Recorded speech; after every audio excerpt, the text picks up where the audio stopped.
Chemist. Hello everyone, me Shivani's audio book and vlogs या YouTube चॅनलमध्ये तुमचं खूप खूप मनापासून स्वागत करते. तर मी कंटिन्यू करते the alchemist Marathi audio book. Okay, so तुम्ही या आधीचे जर पार्ट बघितले नसेल तर त्याची लिंक मी डिस्क्रिप्शन बॉक्समध्ये देते. प्लीज तुम्ही ते डिस्क्रिप्शन बॉक्समध्ये चेक करा आणि ते व्हिडिओ ऐका, कारण की ते व्हिडिओ ऐकल्याशिवाय तुम्हाला हे व्हिडिओ कळतील नाही. तर मी कंटिन्यू करते. विचित्र होती ती पुस्तक. त्यात उल्लेख केलेल्या पारा, क्षार, ड्रॅगन आणि राजांबद्दल तरुणाला अक्षरही समजलं नाही. असं असूनही एक गोष्ट त्याच्या प्रकर्षाने लक्षात आली, ती म्हणजे विविध रूपात प्रकट झालेल्या वस्तूंचा उगम एकाच गोष्टीतून होतो आणि संकल्पना पुस्तकात पानोपानी मांडली होती. त्यापैकी एका पुस्तकात त्याला फार मजेशीर माहिती वाचायला मिळाली. किमयेबद्दलचा सर्वाधिक महत्त्वाचा मजकूर हा निव्वळ काही ओळींचा नसून हा एका पाचूच्या पृष्ठभागावर तो कोरल्याची माहिती त्या पुस्तकात होती.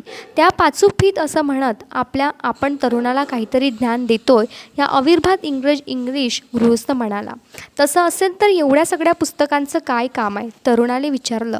ते वाचूनच आपल्या या विशिष्ट ओळी समजून घेता येतील. इंग्लिश गृहस्थाने जरी उत्तर दिलं तरी त्याचा स्वतःचा त्यावर फारसा विश्वास होत असा नाही. प्रसिद्ध किमयागारांच्या कथा सांगणारं पुस्तक तरुणाला सर्वाधिक आवडलं. आपल्या प्रयोगशाळेत धातूचं शुद्धीकरण करण्यातच या किमयागारांनी आपली आयुष्य वेचली होती. वर्षानुवर्षे एखादा धातू तापवला तर त्यात असणाऱ्या वैशिष्ट्यपूर्ण गुणधर्मापासून तो धातू मुक्त होतो आणि त्यानंतर जे काही उरतं ते म्हणजे जगात आत्मा, असा त्याचा विश्वास होता. या जगतात्म्याच्या माध्यमातून पृथ्वीवरील प्रत्येक गोष्ट त्यांना जाणून घेता येणार होती आणि कारण प्रत्येक गोष्ट त्याच भाषेतून संवाद साधत होती. या शोधाला त्यांनी महत्त्वकार्य असे नाव दिले होते. या महत्त्वकार्याचं रूप अर्ध घन आणि अर्ध द्रव असं संमिश्र होतं.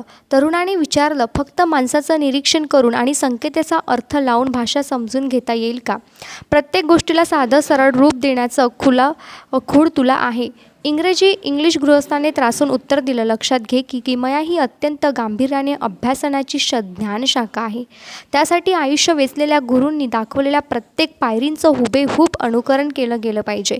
महत्त्वकार्याच्या द्रवभागाला अमृत असं म्हणतात, हे तरुणाने जाणून घेतलं. अमृतामुळे दुखणं दूर पडत आणि वार्धक्य जवळ फिरकत नाही. म्हणूनच किमयागार वृद्धी होत नव्हते. महत्त्वकार्याच्या घन भागाला परीस असं नाव होतं. परीस शोधणं सोपी गोष्ट नाही, इंग्लिश गृहस्थ हिरिरीने सांगू लागला. धातूंना शुद्ध करणाऱ्या अग्नीचं निरीक्षण करत किमयागारांनी प्रयोगशाळेत वर्षानुवर्ष प्रयत्नांची शिकस्त केली. आगीच्या तितक्या निकट सानिध्यात दीर्घकाळ घालवल्यावर त्यांना जग निरर्थक वाटू लागलं. धातूंचं शुद्धीकरण करणाऱ्या नादात त्याचं स्वतःचंही शुद्धीकरण होत होतं. हे ऐकताच तरुणाच्या मनात काच समान व्यापाराचा विचार आला.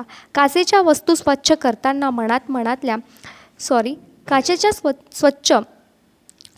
काचेच्या वस्तू स्वच्छ करताना तरुण आपल्या मनात नकारात्मक विचारांपासून स्वतःला मुक्त करू शकेल असं व्यापारी त्याला म्हणाला होता. दैनंदिन जीवन जगत असताना किमया शिकता येईल याबद्दल तरुणाची खात्री पटू लागली होती. इंग्लिश गृहस्थ पुढे म्हणाला, त्याचबरोबर हेही खरं की परिसरामध्ये उत्तम गुणवैशिष्ट्य आहेत आणि सध्या स्पर्शाने धातूच्या कितीही मोठ्या तुकड्यांचं रूपांतर सोन्यात होऊ शकतं. हे ऐकल्यावर तरुणाला किमयेत अधिक स्वारस्य वाटू लागलं. थोडा संयम राखला तर प्रत्येक गोष्टीचं रूपांतर आपल्याला सोन्यात करता येईल याबद्दल याची खात्री पटली. हे करण्यात यश मिळवणाऱ्या हेल्वेटिस, इलियास अँड फॅल्कनेली आणि जिबर या दिग्गजाच्या जीवनाबद्दल त्याने वचन केलं. प्रत्येकाची कथा विस्मयकारक होती. प्रत्येकाने आपल्या नियतीचा पाठपुरवठा शेवटच्या श्वासापर्यंत केला होता. प्रदीर्घ प्रवास करत, ज्ञानी माणसाशी संवाद साधत, अशक्य ते साध्य करण्यासाठी चमत्कार घडवून आणत सरतेशेवटी त्याने परीस आणि अमृत पदरात पाडून घेतलं होतं. हे महत्त्वकार्य कसं करायचं इथे मात्र तरुणाची मती गुंग झाली. त्याला ते शिकायचं होतं, पण पुस्तकात उपलब्ध असलेल्या आकृत्या, सांकेतिक सूचना आणि संदिग्ध मजकुरावरून त्याला काही बोध होईना. एका रात्री त्याने इंग्लिश गृहस्थाला विचारलं, त्यांनी सर्व इतकं गुंतागुंतीचं का केलं आहे? पुस्तक वाचता न आल्यामुळे तरुण त्रासला होत आहे त्याच्या लक्षात आलं. त्याने फटकारलं, कारण ते समजून घेण्याची जबाबदारी ज्यांच्यावर आहे त्यांना हे जाणता यावं. थोडा विचार कर की परिस्पर्श सहज उपलब्ध झाला तर तो प्रत्येक गोष्टीचं रूपांतर सोन्यात करेल, त्यानंतर सोन्याचं मूल्य किती कमी होईल. जे सातत्य राखतात आणि सखोल अभ्यासाची तीव्र इच्छा ज्यांना असते त्यांनाच महत्कार्य साध्य होतं. म्हणून मी असा इथे वाळवंटाच्या मध्यभागी आहे. या संकेताचा अर्थ लावू शकेल अशा खऱ्याखुऱ्या किमयागाराच्या शोधात मी आहे. हे ग्रंथ साधारण केव्हा लिहिले गेले असतील? अनेक शतकांपूर्वी. हे उत्तर तरुणाला फारसं पटलं नसावं. तो पटकन म्हणाला, काहीतरी काय? त्या काळात छपाई यंत्र अस्तित्वात तरी होतं का? किमयेबद्दल जाणून घेणं प्रत्येकाला शक्य नव्हतं. इतकी विचित्र भाषा, इतक्या मोठ्या प्रमाणात आकृत्यांचा प्रवेश त्यांनी का केला असावा? इंग्लिश शीख गृहस्थाने त्याने थेट उत्तर दिलं नाही. त्याऐवजी तो म्हणाला की गेले कित्येक दिवस तो ताड्यांचं निरीक्षण करत होता, पण त्याच्या ध्यानात कुठलीही भर पडली नव्हती. युद्धाच्या गोष्टी मात्र वरचेवरच बोलल्या जात आहेत त्या आवर्जून लक्षात आलं होतं. त्यानंतर एक दिवस तरुणाने इंग्लिश गृहस्थाला त्याचे ग्रंथ परत केले. तू काही शिकलास का? त्याने त्याला उत्सुकतेने विचारलं. तरुणाचा अनुभव ऐकायला तो आतुर झाला होता. होऊ घातलेल्या युद्धाबद्दल मनात उसळणारे विचार थांबवण्यासाठी कुणाशी तरी काहीतरी वेगळं बोलण्याची गरज त्याला वाटत होती. या जगात एक आत्मा आहे हे मी शिकलो. हा आत्मा समजून घेता आला तर वस्तुमात्रांची भाषा जाणता येते. आजवर अनेक किमयागारांना त्याच्या नियतीचा साक्षात्कार झाला आहे. त्यानंतर जगात आत्मा, परीस आणि अमृत या गोष्टी सापडण्यात त्या यात्रेची परिणिती झाली. या ग्रंथाच्या वाचनातून मी हे शिकलो. त्याहीपेक्षा महत्त्वाचं म्हणजे हे सारं सहज सोपं असून एका पाचूच्या पृष्ठभागावर ते लिहिता येऊ शकतं हे मी शिकलो. हे ऐकून इंग्लिश गृहस्थ निराश झाला. त्याचं गेल्या कित्येक वर्षाचं संशोधन, विस्मयकारक संकेतचिन्ह आणि चित्रविचित्र शब्द, प्रयोगशाळेतील उपकरण या कशाचाही तरुणावर परिणाम झाला नव्हता. कदाचित या तरुणाचा आत्मा अतिशय प्राथमिक अवस्थेत असावा. आपले ग्रंथ परत घेत त्याने ते पुन्हा बसनात बांधले. जाऊन तुझ्या तांड्याचं निरीक्षण कर, त्याने फटकारलं. मलाही त्यातून काही शिकायला मिळालं नाही. प्राण्यांच्या पावलांनी उंच सखोल झालेल्या वाळूची आणि वाळवंटाची शांतता मनात उतरवण्यासाठी तरुण मागे वळला. तो स्वतःशी पुटपुटला. प्रत्येकाची शिकायची स्वतंत्र पद्धत असते. आम्ही दोघांची पद्धत वेगवेगळी आहे, तरीही आमचा दोघांचा प्रवास आपापल्या नियतीच्या शोधार्थ आहे, म्हणूनच मी त्याचा आदर करतो. दिवसा आणि रात्री ताड्यांचा प्रवास सुरू होता. बुर खादारी बदावूनी वरचेवर दिसू लागले. उंटाचा सारवान एव्हाना तरुणाचा चांगला मित्र झाला होता. 2 जमातींमध्ये टोळी युद्धाला तोंड फुटलं आहे हे त्यानेच त्याला सांगितलं. नशीब त्यांच्या बाजूने असलं तरच ओॲसिसपर्यंत पोचू शकणार होते. प्राणी आता थकले होते. माणसं फारशी बोलत नव्हती. ही शांतता रात्री विषत्वाने कावरीबावरी करत असे.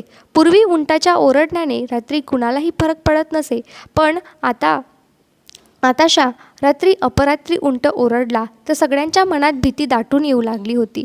कदाचित त्यांच्यावर होऊ शकणाऱ्या हल्ल्यांची ती नांदी असू शकत होती. युद्धाच्या भीतीचा सारणवानावर फारसा परिणाम झाला नव्हता. एके रात्री तोंडात खजूर टाकत तो म्हणाला, मी जिवंत आहे. खाताना मी फक्त खाण्याचा विचार करतो. चालताना फक्त मी चालण्याचा विचार मनात असतो. उद्या चालून युद्ध करण्याची वेळ आली तर माझ्यासाठी तोही दिवस इतर दिवसांप्रमाणे मरण पत्करण्याच्या दृष्टीने सर्वाधिक योग्य असेल. कुठेही शेकोटी पेटली नव्हती. आकाशात चंद्रही नव्हता. सारवान पुढे म्हणाला, मी भूतकाळाला गोंजारत नाही, भविष्याच्या कल्पनेत रमत नाही. माझ्यासाठी फक्त हा क्षण तेवढा खरा. या क्षणावर लक्ष केंद्रित करणं ज्याला जमतं तो खऱ्या अर्थाने आनंदी असतो असे मी म्हणेन. या वाळवंटात जीवन जगणं. स्वर्गात तारे आहेत. टोळीतील माणसं युद्ध करतात कारण तेही मानवजातीचा भाग आहे. तुझ्यासाठी हे जीवन मोठा सोहळा आहे हे लक्षात ठेव, कारण या क्षणी आपण जगत आहोत. हा क्षण म्हणजेच जीवन. त्यानंतर 2 रात्री गेल्या. झोपण्याआधी तरुणाने आकाशातल्या या ताऱ्याकडे पाहिलं. क्षितिज थोडं खाली आल्यासारखं त्याला वाटलं. त्याला चक्क वाळवंटात तारे दिसत होते. सारवान म्हणाला, तो ओॲसिस आहे. तसं असेल तर आपण आत्ता जिथे का जात नाही? तरुणाने उत्सुकतेने विचारलं. कारण आपल्याला झोपेची गरज आहे. सूर्योदय होताच तरुण उठला. आदल्या रात्री त्याला जिथे तारे दिसले होते तिथे आता ताड्याच्या विस्तृत रांगा दिसू लागल्या होत्या. इंग्लिश गृहस्थीस लवकर सकाळी उठला होता. अखेर आपण मुक्काम गाठला, तो उत्साहाने म्हणाला.